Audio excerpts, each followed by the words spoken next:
Hey, it's Ben Wise of ZOAR Fitness, and this is the name game. Workout number 56 is, wait, what?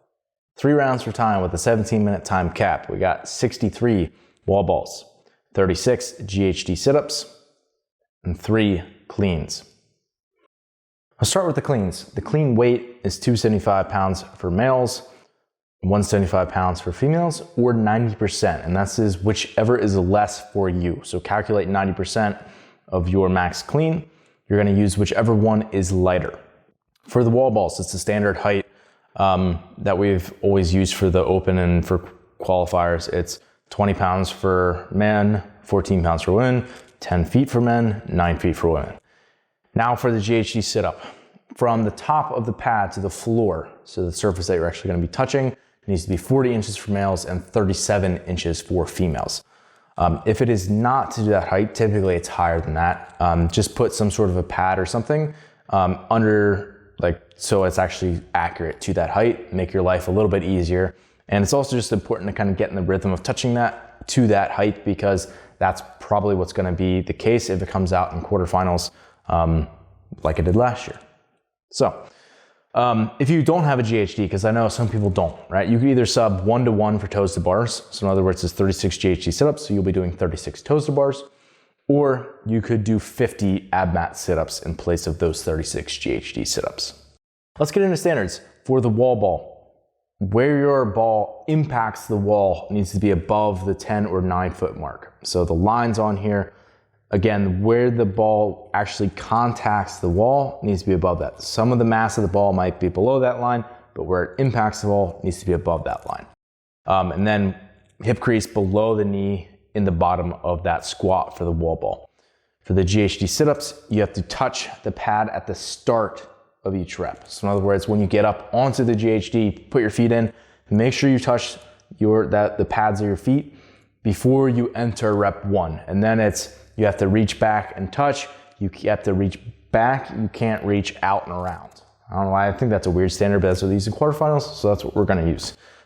Make sure you're reaching back and over your head. For the 3 cleans, they can be any style of clean that you want. It basically has gotta go from the ground up to your shoulder in a single motion. So it could be squat clean, could be power clean, could be a split clean. No continental cleans, those aren't allowed. So let's get into setup. I would say realistically, whatever is practical is gonna work perfectly fine here. These transitions don't need to be blazing fast because they're big chunks, and likely the movements are gonna break down and the transitions aren't gonna be as critical. Plus the weight of the clean is super heavy, so you're gonna have some transition time just built walking from your GHD to your bar to kind of catch your breath a little bit. And after you kind of do your last clean, you'll be catching your breath again before you go into your wall balls. So I really don't think transitions are going to be critical here. So set up in the way that makes sense to a wall bar target, to your GHD, to a barbell. Yeah, it'll be fine. Strategy, 3 tips that I think are going to be helpful in this workout. Number 1 is legs, lungs, and midline.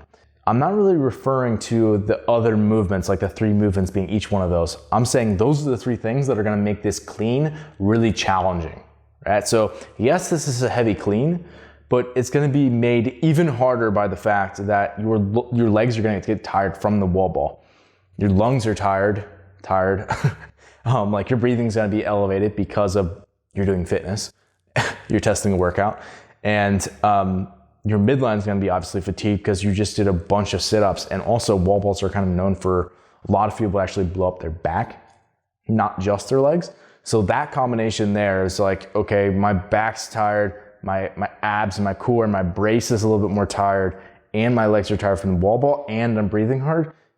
It's a perfect storm for you to just fall apart in your cleans.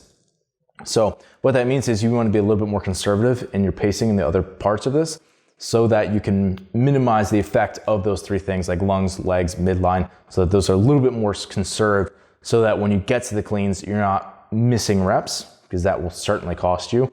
And you're also not having to rest like 90 seconds in between these reps, because that would cost you a lot as well. So I think that's really what I'm trying to get at there with legs, lungs, and midline. Tip number 2 is you want small wall ball sets.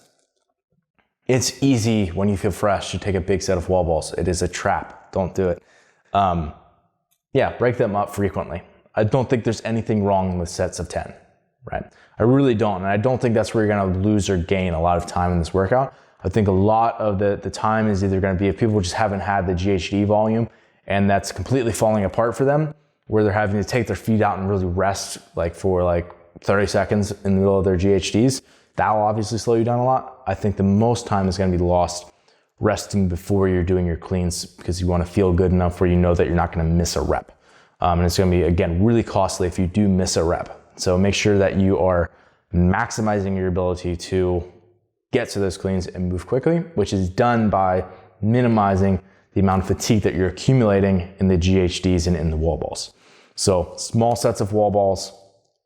Again, whatever small is to you, probably back it down a little bit more from that, and that will probably actually be appropriate for this workout. Tip number 3 is GHD breaks. So I would say there's 2 types of athletes that are doing this. Either people who are like, yeah, those GHDs will get challenging, but I'll just go through them and then kind of go to the next thing. Where they've had the GHD volume and they're fine with that. There's the other type of athlete who will have a lot of problems from doing 3 rounds of 36 and trying to do them unbroken, and they won't be able to, or that would be a bad idea for them. So for that athlete, the way you break your GHD is very important. I see a lot of people when they get tired, they'll hang on to their low back is arched like this. They're basically folding and doing like an accordion in half, and they're reaching onto their foot pads. They're breathing like this to try to catch their breath, and they're in this folded over position. That's not a very good way for you to actually be able to breathe. And the other thing is you still, even though you probably don't realize it, you still have tension through your abs and through your hips as you're in this position, and you're in this folded over terrible position. What I would recommend doing is taking a pretty decent set to start off, almost as big as you can. And then as soon as you get fatigued, sit up quickly, finish your rep, sweep your feet out, get them out of the pads and let them hang kind of like a little kid on the playground, right? Where they're just kind of hanging like this and you're sitting on the pads and you can put your hands on the top and be resting there. You're just kind of hanging out here, and you can, because you're sitting upright, you can fully breathe. And because your feet aren't up in front of you anymore, you can actually relax your hips. So this whole anterior structure gets a lot of break. And then literally you can breathe way easier, breathe easy in that position. So that is how, if you have to break a GHD, that's how you do it. You need to practice getting your feet out quickly, getting upright quickly, and then not waiting longer than you have to, because it's easy, since you're in a resting posture, to stay there longer than you need to. Kind of like hands on knees, right? That's an easy place to be in a workout.